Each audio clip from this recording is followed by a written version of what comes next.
Matt Kemp's is talking about his teammate, I'm pretty sure. Two of the Hendrick Chevrolet drivers have found each other. Casey Kane and Jeff Gordon in 11th and 12th places. Steve?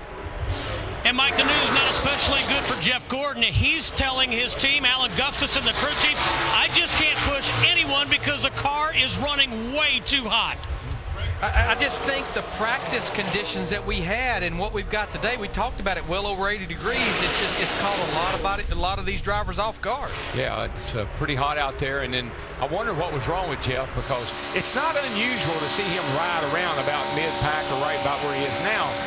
You know, remember in the Bud shootout, can't drive the car. The shocks are no good. The car won't stay water.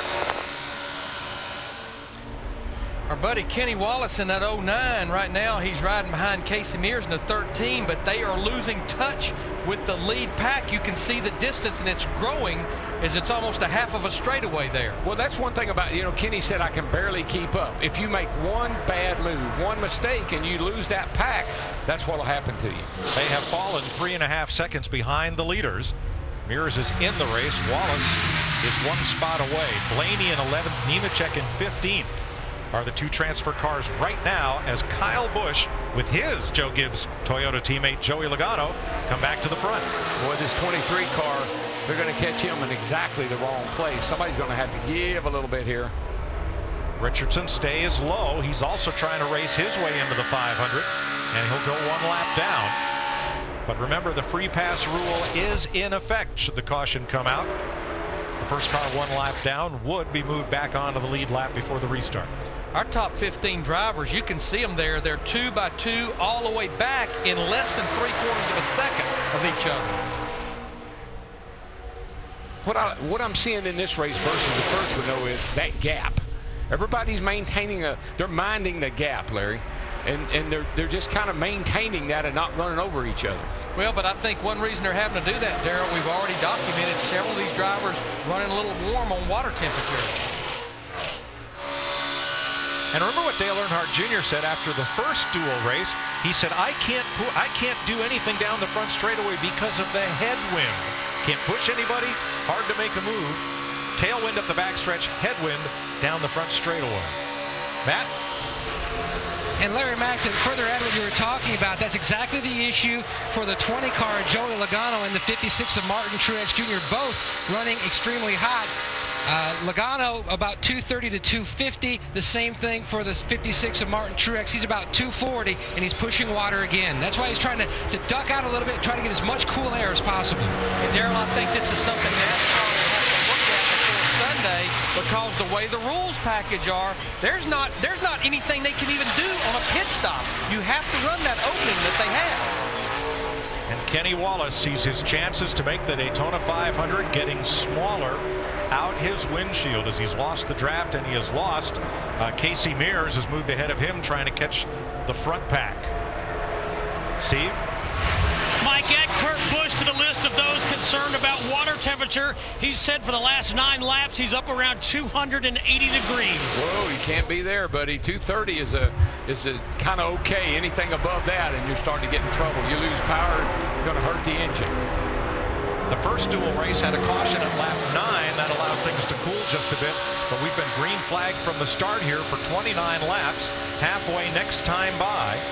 Greg Biffle, Jimmy Johnson, Regan Smith up for 3rd, and Elliott Sadler has rebounded for 4th ahead of Kyle Busch, Casey Kane, and Joey Logano. Yeah, Mike, you literally, when you fall back, you just kind of pick your way back to the front. You just get one on the inside, one on the outside, get a push, and first thing you know, you're right back where Elliott is after falling all the way to the back. Dave Blaney in 12th, Joe Nemechek in 15th are the transfer cars right now. And Kenny Wallace has fallen 14 seconds behind. He and Bill Elliott, Robert Richardson Jr. still trying to make the race. Dick? Kenny Wallace has just told the crew that the engine feels as if it is seizing up. Well, that's just a shame. That deal came together so late. It's his NNS team that he races with full time, and just getting slower and slower. Let's listen, Larry, see if we can hear anything. Last lap for Wallace was 49.86. That's 4 seconds off the leader's pace. I will say this, when you're not up there in that lead pack and you're running alone like he is right now, sometimes that engine does feel like it's about to quit. But Wallace has to stay out there as long as he can. That's his only shot to make the 500. Oh, yeah, until he gets lapped, until I want a lap down, I'd ride until they at least come around to lap me. And then I got a lap down, I might do something different. Biffle and John will also last forever, because that's the day of the Daytona 500, a day that creates more legends, more breathtaking moments, and more unforgettable memories than any other. Isn't it time you experience the day that lasts a lifetime? Great seats can still be yours for the Daytona 500. Call 1-800-PIT-SHOP or visit Daytona500.com. Can the momentum of one of sport's greatest title runs carry him to destiny?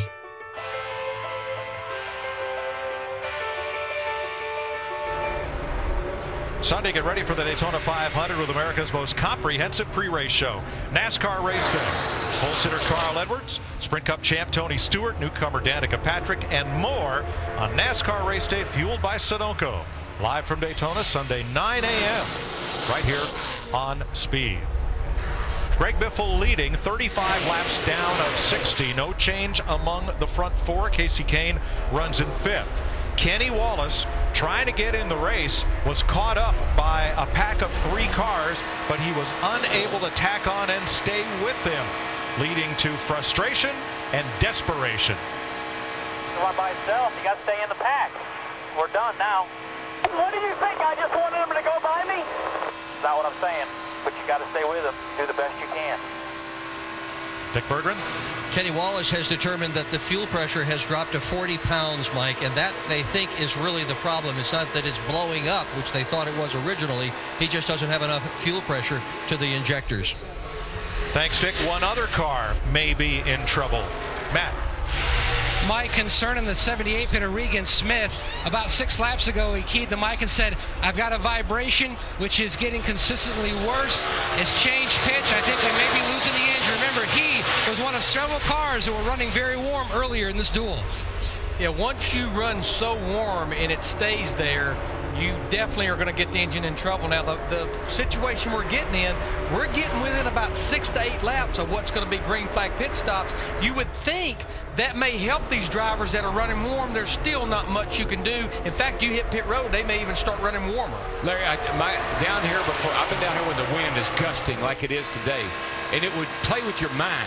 The car would buff a little bit. The car would buck up and get air under a little bit. It would mess with the air going in the air box, and you would swear something was wrong with your engine. But really and truly, it's just the wind. Kenny Wallace coming in, making his fuel stop, hoping to cool that car down just a bit. NASCAR has said pick up your speed. They do have a minimum speed each car must maintain. Dick? Well, there's not much that they're going to do about that fuel pressure problem, Mike, and that's really what they need to do to fix this thing, although they are working in the trunk in the area of the fuel pump, hoping that they can do something about that. He's pitting all by himself here on pit road. He'll have no partner with which to race.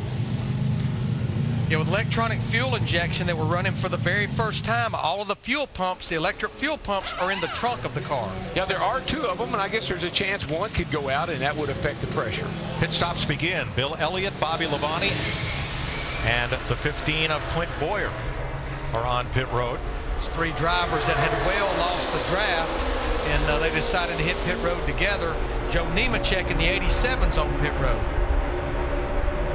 Deals being made. When will you stop? Well, when do you want to stop? Because you don't want to come off pit road by yourself.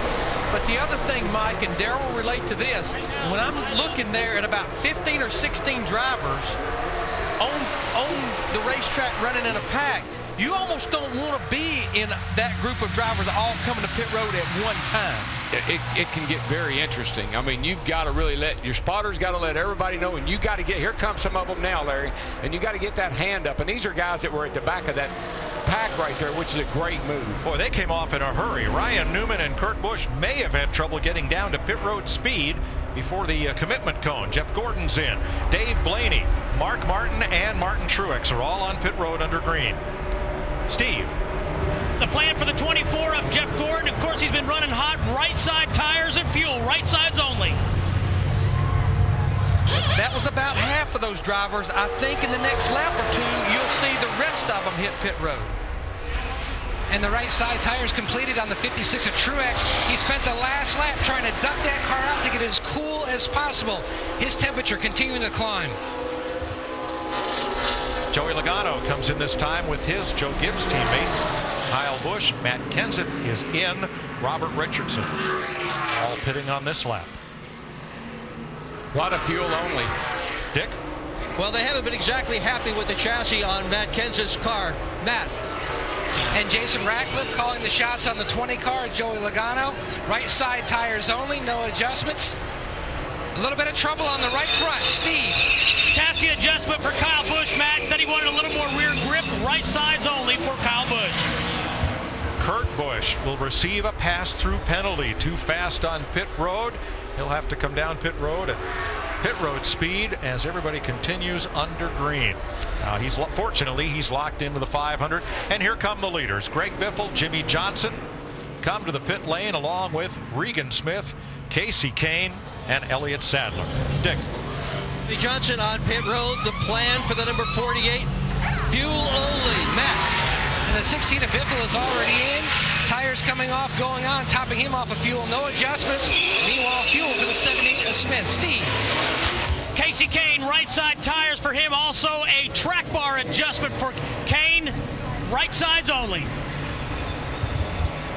If you're one of those drivers that went with fuel only, you had enough of the other drivers that did it. You're going to put some distance possibly on those that went with right side tires.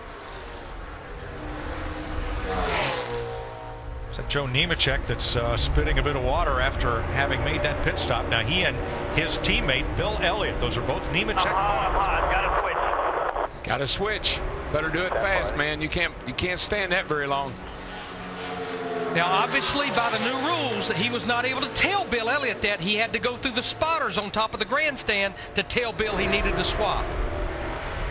No driver-to-driver communication permitted this year. Last year down here, Larry, when they would be hot like that and you would switch, it would cool the engine off so quickly that's what really was damaging some of the engines. 17 laps to go. Greg Biffle back to the lead. 14 laps to go after pit stops. A 7-car breakaway at the front of this event with 14 to go. And not among the leaders right now, Kyle Busch, who is back drafting with Joey Logano, trying to catch the lead pack, but not having a good day of it. Something's terribly wrong with the front end of this car, bud. I don't know what it is. I've been scared to drive it the whole race. I don't know. I'm trying to figure it out. Steve? And Mike, just heard crew chief Dave Rogers say 10-4, we're going to change the motor after this race. That'll make it drive better. I guess he's waving there. He's got a. Looks like he might have a problem. And actually, he's losing ground to Joey Logano just in front of him. Yeah, I think he's got a problem. He was spitting a little bit of water out the overflow, so maybe trying to get some air there. The teams are allowed one engine change between today's Gatorade Duel and the 500 without penalty. Now, of the go-or-go-home crowd, 2 of them are still on the lead lap. Dave Blaney has been the leader of that pack all this race. He's in 11th place for Tommy Baldwin, and Joe Nemechek driving his own car in 14th. Those are the only 2 trying to race their way in who are still on the lead lap. Dick? Radios have been in action, Mike. The number 48, Jimmy Johnson, and Elliott Sadler in the 33 are going to try to team up and go tandem at the end of this race to try to win it. But you know, Mike, one of our themes of the day, talking about Joe Nemechek, he has well lost touch with the lead pack, but we said you needed a friend. Well, right now, his friend is the other driver's car that he owns, Bill Elliott, who is a lap down. They need to stay exactly like they are right now for 11 more laps. 11 to go. Michael Waltrip joins us from the Hollywood Hotel. And Michael, certainly not the day you wanted, but gave it a great effort, and looks like you've got your seat for the 500. We'll be right there. Yeah, I'm thankful that I have a plan B, and that's to be with you guys, because it's a lot of fun to watch the races and listen to all that goes into bringing our great sport to the fans. And I'm looking much forward to being a part of that on Sunday. But certainly a tough day today for me and my Aaron's Dream Machine. Looked like the car had the speed that, had you been able to maintain a partnership out there, could have got you into the race. Yeah, we were plenty fast. I was happy, and just had a miscommunication leaving the pits, and got down on the apron when I was supposed to be on the track. And I guess part-time competitor, not really understanding all the rules. I just made a mistake. I didn't race here in July. I didn't pit on Saturday night, and I went the wrong way. Sorry that we won't see you in the 500, but we'll enjoy your expertise throughout the race. Looking forward to it, guys. Greg Biffle out front with 10 to go. Regan Smith right there. Jimmy Johnson, Elliott Sadler, Matt Kenseth, the front five. I think what Michael was referring to is there's a blend line down there as you leave the pits, and you just have to stay on the bottom of the racetrack. He was on the apron. I think he picked up all that debris on his tires. That probably was a factor in the thing spinning around the way it did. You know, a classic case of a couple drivers that lost the draft early are right there behind our lead pack. Bobby Labonte in the 47, and we're riding with Clint Boyer in the 15. But you can see, ever since those green flag stops, they've been able to stay touch with that lead 5. But they are a lap down. Of course, the caution comes out.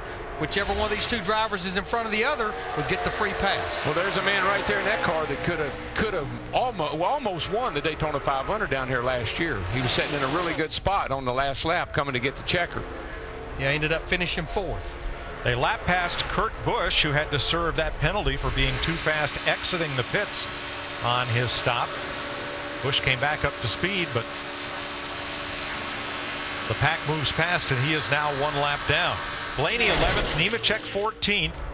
Those are the transfer spots, with Robert Richardson a lap down, along with Bill Elliott and Kenny Wallace 3 laps back. One thing that's interesting, you see these guys are all in line the way they are, but if you happen to look to the outside just for a second, guess what? Somebody fills your spot, buddy, and you're going to slide back. That's what just happened to Elliott Sadler. He looked the outside just for a second. Matt Kenseth shot through the hole.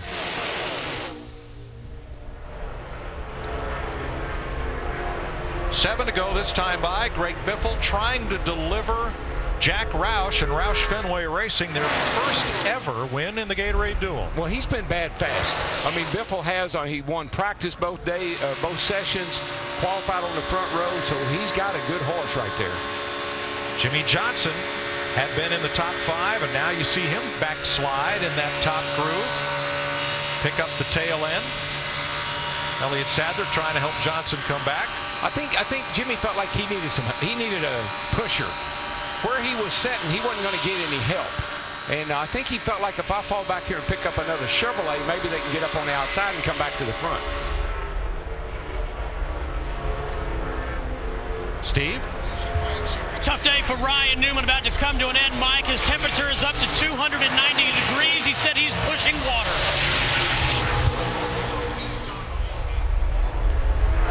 It's been an up and down day for Stuart Haas. Tony Stewart in victory lane.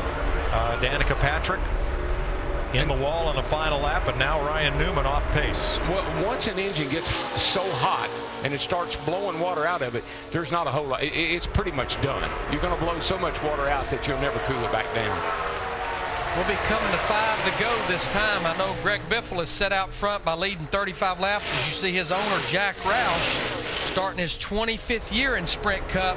But I just don't think this party's over just yet, because there's a lot of guys back there in that top 5 that I think they're going to try to do what Kyle Busch did Saturday night, time it just right on Greg Biffle coming to the end. You're saying things have been too calm and too quiet for too long. Yes, they have. And you know what? Sometimes you kind of get lulled to sleep, too. I think maybe Tony Stewart thought that coming to the line with Kyle Busch, he'd be happy to run second after all he's been through. I don't think Regan Smith's going to be real happy to run second if he can do something. Kenseth 3rd ahead of Johnson 4th there. And it's a big gap. It's 8 seconds back to Joey Logano and Kyle Busch. Jeff Gordon just hanging out 6th, 7th, and 8th. What makes sense to me is if Regan would get out there and Jimmy Johnson could get to the Regan, then you got Biffle and Kenseth, the 2 Fords against the 2 Chevrolets. That could be a real drag race.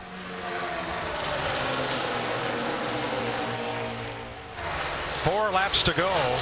Darrell, when do you want to make that move? Coming off turn 4, coming to get the checkered flag, looked to me like, based on what I've seen down here lately. So does that mean that Greg Biffle is the straw that stirs the drink, or is he a sitting duck? Well, the problem that Regan's going to have, that's the right move down here now. Get out there, get that side draft, and try to beat 16 Biffle to the line. But the thing that's going to mess him up is you got Matt Kenseth that will fill that hole and push Biffle across the line. So Regan is kind of sitting there and like, do I want to try to win this thing or do I want to run second? I guess that's what he's kind of figuring out right now. He's the one Chevrolet in the middle of that Ford sandwich. Yeah, he knows what it feels like to run second. He did that to Kurt Busch a year ago in the dual race. 3 laps to go. Matt. Dick Berger documented the 48 and 33 teams trying to work together where Sadler would push Johnson. Sadler's comment back to his spotter simply was, I can't do it for very long because I just simply cannot keep my car cool enough. It just keeps getting hotter. I try to duck out to keep it cool. No dice. Yeah, he had trouble right there. He's going to lose contact with Jimmy Johnson, and he's going to fall all the way to the back of this pack. Sadler in the 33. I don't know what happened there, but he fell off in a hurry. Now the 3 cars that moved up, though, are lap down cars. And that's Boyer, Labonte, and Busch. 2 to go. And again, Biffle brings him across. And here comes Boyer, who is a lap down, trying to spoil his party. But watch these 2 drivers on the outside. Watch Matt Kenseth in that 17 and Jimmy Johnson in the 48. Regan Smith aligned on the back bumper of Greg Biffle with 1.5 laps to go. I think Blaney in a qualifying spot and Nemechek. The water's blowing. It doesn't matter now. You're coming to the white flag. You're not even looking at the water temperature gauge. The engine could be blowing. You don't really care. You're coming to the front, and that's what matters. Look at the difference. About 5 miles an hour right there going into turn 3. Biffle on the bottom. Here comes his teammate Matt Kenseth with help from Jimmy Johnson. He says, Biffle slides up, covers the spot, and they go to the inside against him. What a move by Matt Kenseth. Oh, no, what a bad move by Greg Biffle. He should have never done that. He should have held that bottle. Uh-oh, the little tea kettle is Jimmy Johnson's. Yes, it is. And you know what? They may still try to form something there going down the back straightaway, getting through 3 and 4. Oh, no, it's going to be 48 and 78 now. That's what I figured they were going to do. Biffle made a bold move. Kenseth made a bolder one. Whoops. Regan Smith to the bottom. Contact. Whoops. Contact again. And Kurt Busch a lap down on the outside. But Elliott Sadler is on the lead lap that's pushing Kurt Busch up there. Something happens at 33, though. He gets a run, he has to back off. Like the car just gets loose or something. He can't stay in it. Matt Kenseth trying to block 3 lanes at once. Regan Smith down to the bottom. Kenseth wins it for Jack Roush. Regan Smith is second.